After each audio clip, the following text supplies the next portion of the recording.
All right, let's jump right into this explainer and do a little theological detective work. Today, we're tackling a massive, centuries-old debate found right in the middle of the book of Romans. It's the ultimate tension, really, between the comforting promise of eternal security and the absolutely terrifying fear of somehow losing your salvation. We're going to break down a really fascinating source argument that challenges pretty much everything you might have heard about this passage. So we'll walk through the evidence, step by step, and see where it takes us. Here's our quick roadmap for decoding the whole thing. We'll look at the Romans 11 mystery itself, dive into the promise of eternal security, figure out who the true audience actually is, unpack Paul's famous olive tree metaphor, clearly define God's goodness, and finally, look at why the source argues this text is entirely about unbelievers, not the saved. So kicking things off with section 1, the Romans 11 mystery. Now take a look at the phrase cut off. That right there is the catalyst for the source material's entire analysis. Romans 11:22 presents a really stark warning. Continue in his goodness, otherwise you will be cut off. For hundreds of years, readers have absolutely agonized over this. I mean, does it literally mean losing your place in heaven? Well, traditionally, this verse gets used as ammo for two completely different interpretations. The first one is that a believer can actively lose their salvation if they just stop believing. The second camp argues that, hey, if you stop believing, it simply proves you were never truly saved to begin with. But the source we're looking at today argued that both of these classic interpretations completely miss the actual context of the passage. Moving right along to section 2, the promise of eternal security. To counter those traditional views, the source establishes a firm baseline rule, which is eternal security. Looking at this verse from John, the speaker points straight to the grammar. Notice the phrasing, hath everlasting life, and is passed from death unto life. It's not a future hope, it's an immediate, completed action. You don't wait around to pass from death to life. The source argues it happens the exact millisecond you believe. And the speaker really stacks the scriptural evidence here to build an uncompromising case. Ephesians argues that believers are instantly sealed. John 6 shows us that simply coming to Jesus is the exact same thing as believing. And crucially, 2 Timothy adds what is basically the ultimate safety net. Even if our own faith completely fails us, God remains faithful to his promise.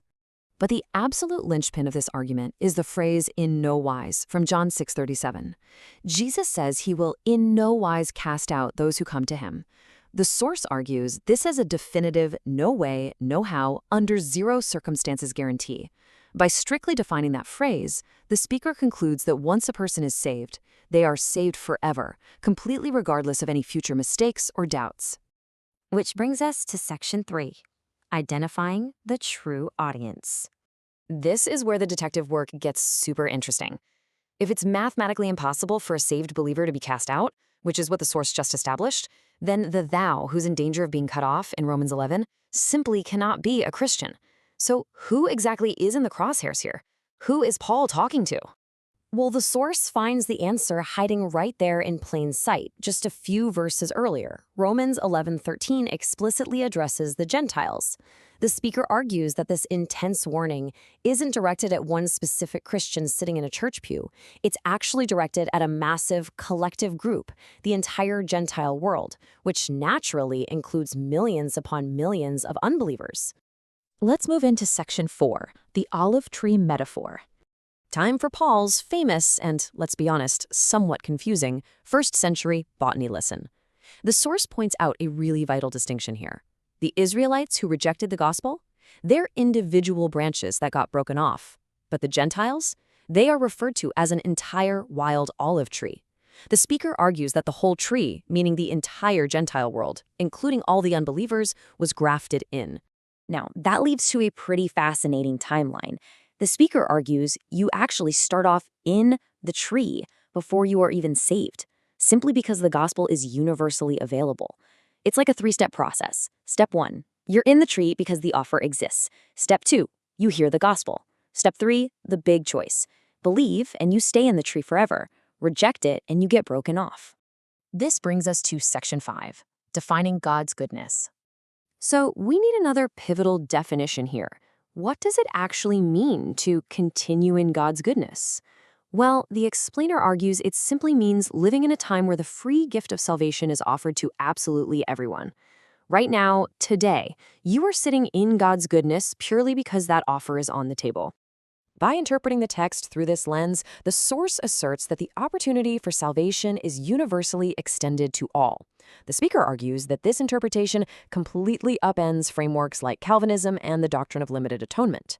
I mean, according to the source's logic, you literally can't be cut off from something you were never a part of in the first place, meaning the initial offer just has to be universal. And finally, Section 6, Unbelievers, not the saved. Bringing all these clues together, the source tackles that tricky phrase, "thou standest by faith." A lot of people just assume this means the audience is already saved. But since thou refers to the whole Gentile tree, which is largely unsaved, the source argues this isn't a statement of fact at all. It's an urgent command. Paul is basically pleading with them, stand by faith, believe the gospel right now so you don't get broken off. To back this up, the source connects John 3 and Romans 11 to show that scriptural condemnation falls specifically on those who have never believed. Therefore, the branches being cut off in this mystery aren't Christians who somehow lost their way. No, the source concludes they're individuals who were offered the free gift of salvation but completely rejected it. Ultimately, the explainer's source material concludes that this famously terrifying passage isn't a threat about losing your salvation at all. It's actually an urgent, sweeping invitation to the unsaved while the window of opportunity is still wide open. So what do you think? Does viewing the wild olive tree as a universal starting line completely shift your perspective on this centuries-old debate? It really goes to show that sometimes reading the fine print of context changes the entire story. Something to think about.